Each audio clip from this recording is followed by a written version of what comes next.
One of the major ways purpose fails organizations is that most of the decisions that determine whether it becomes real are made by people who had nothing to do with identifying and establishing it. It's a front desk agent deciding where to send a guest who asks where to eat. A line cook decides whether the third item on a ticket goes out now or waits. Or a PM noticing scope creep and decides whether to raise it today or wait until there's enough evidence to make the argument easier. Nobody escalates these decisions because there isn't time or they don't want to look inept. They happen constantly, though, usually in under a minute, and leadership isn't standing there to provide an interpretation of the company's purpose. That doesn't make purpose useless. It means brands are asking it to do a job without infrastructure, without activating it throughout the organization. Purpose establishes why the company exists and the direction it intends to travel. It should be durable enough to survive changes in leadership, products, campaigns, and market conditions. But that durability also makes purpose too broad to answer the hundreds of small questions, maybe thousands, that show up in the course of doing the work every day, in every department, by every person within the organization. There needs to be something between purpose and daily operations. That's where principles belong, or values. I prefer the term principles. Purpose tells people where we're going as an organization and a brand, but principles give them the mechanism to ensure what they do daily ladders up to that goal.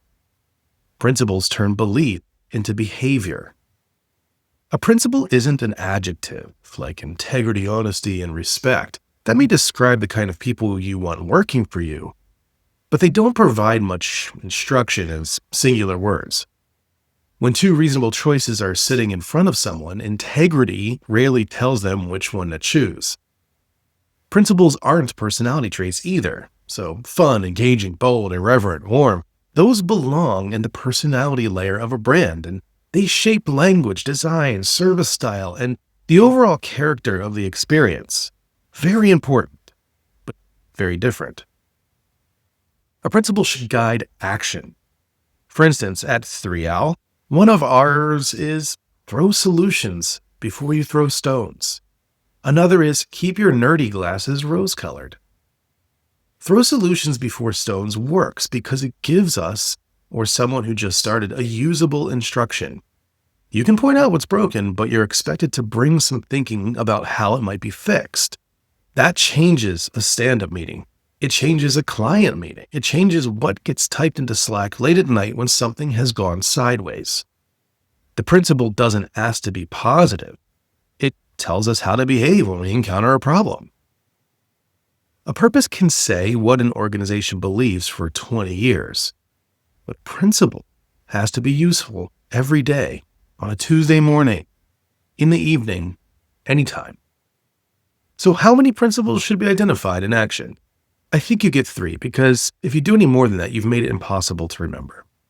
People may read or hear them during onboarding, but they aren't carrying 7 behavioral instructions into a difficult conversation 6 months later. 3 forces prioritization. If you only get 3, you can't turn every admirable quality into principle. You have to identify the behaviors that matter most to fulfilling the brand's purpose. More importantly, 3 is usable.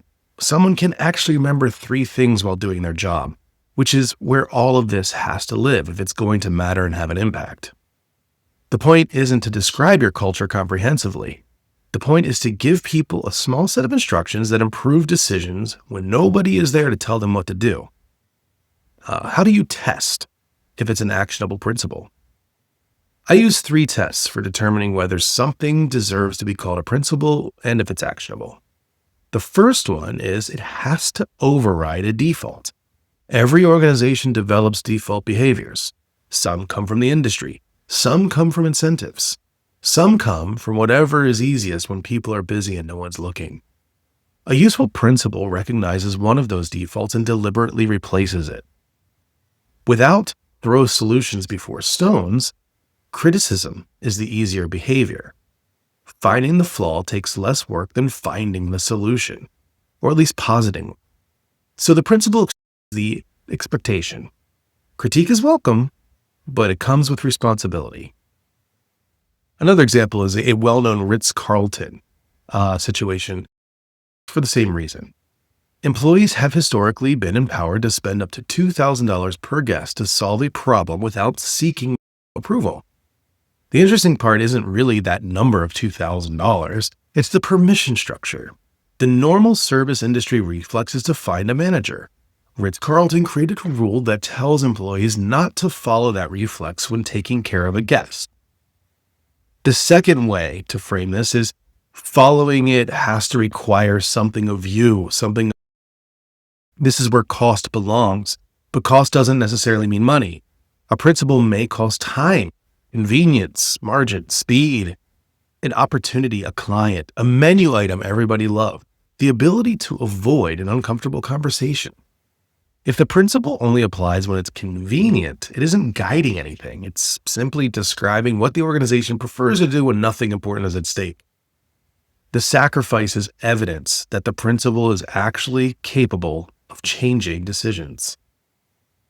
The third benchmark here is you have to be able to see it happening. A principle should produce observable behavior. You should be able to look at an actual work and determine whether people are using it. Not whether employees feel aligned or whether leadership believes the culture is strong. What did people actually do? If we can't identify the behavior, the principle is still just language. Might be good language, but language nonetheless. Another good example would be Nordstrom's renowned acceptance of returns. Even when the item wasn't purchased at a Nordstrom store, like car tires, Nordstrom's radical dedication to their principle of the customer being right and accepting all returns, no questions asked, comes to life in that moment. There's no escalation to a manager. No, well, ma'am, you didn't buy tires from us because we don't sell tires. Instead, it's, yes, ma'am, of course. That's a principle in action every day. That's easy to remember and activate.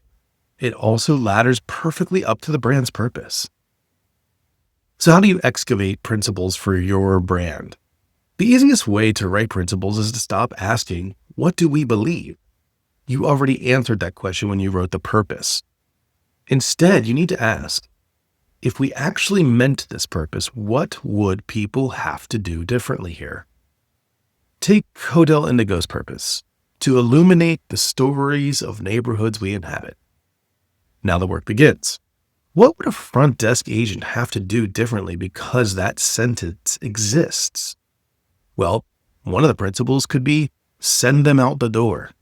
When a guest asks where to eat, drink, or explore, the first recommendation is a specific place outside of the hotel.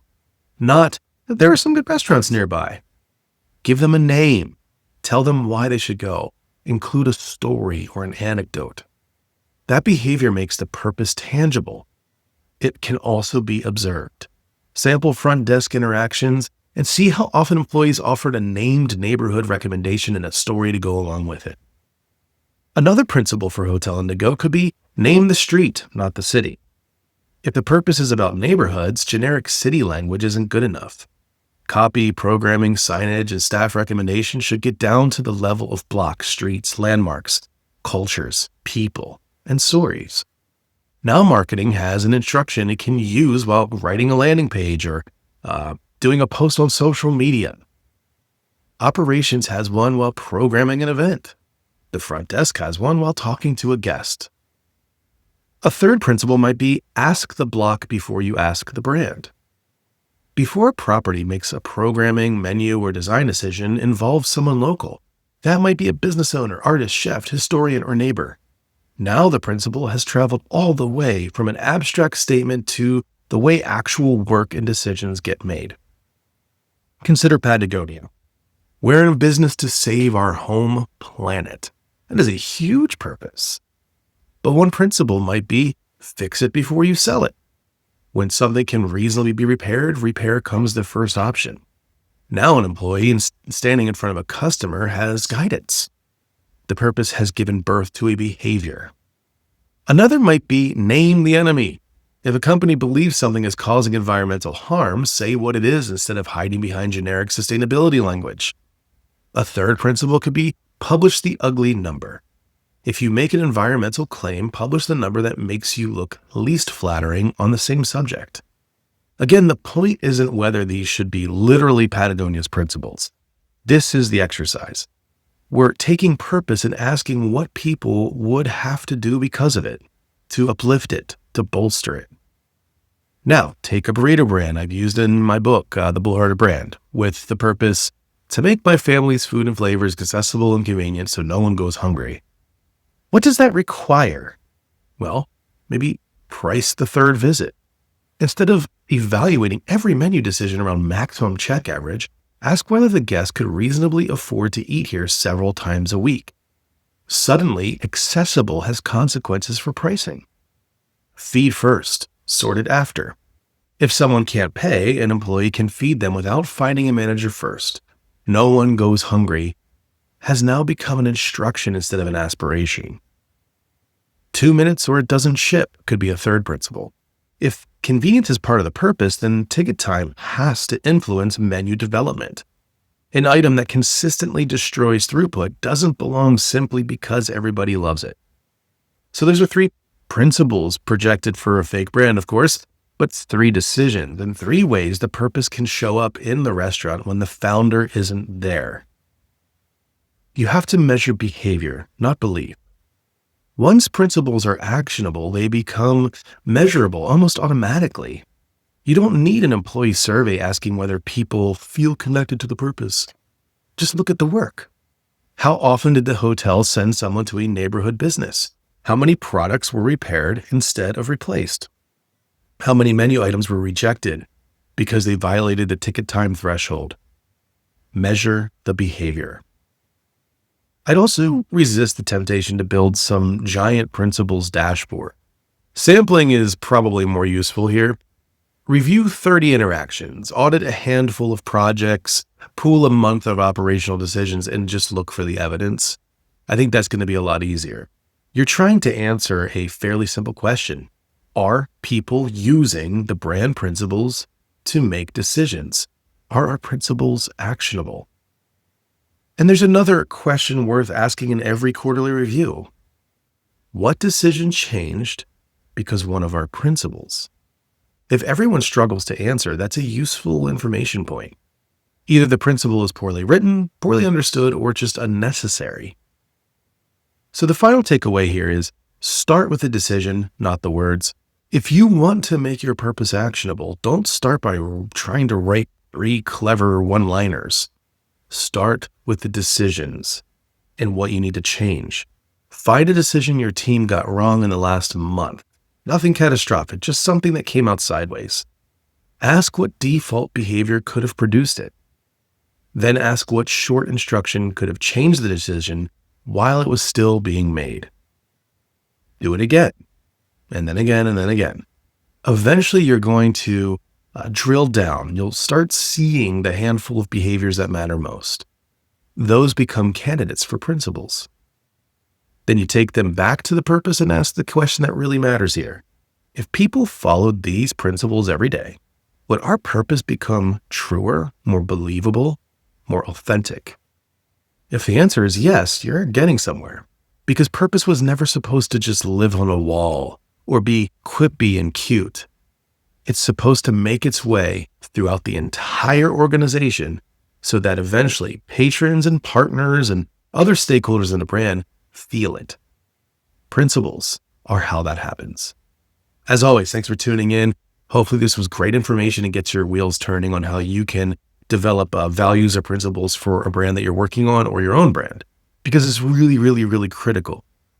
Putting a beautiful purpose statement on the wall, it's great. It's a great reminder. But if people don't know how to action it, it's just a waste of time. It becomes marketing gobbledygook. So take this advice and hopefully it drives you in the right direction. Please do like, subscribe, and share this. Resub it if you're on Substack watching it. And as always, keep charging ahead. Until next time, cheers.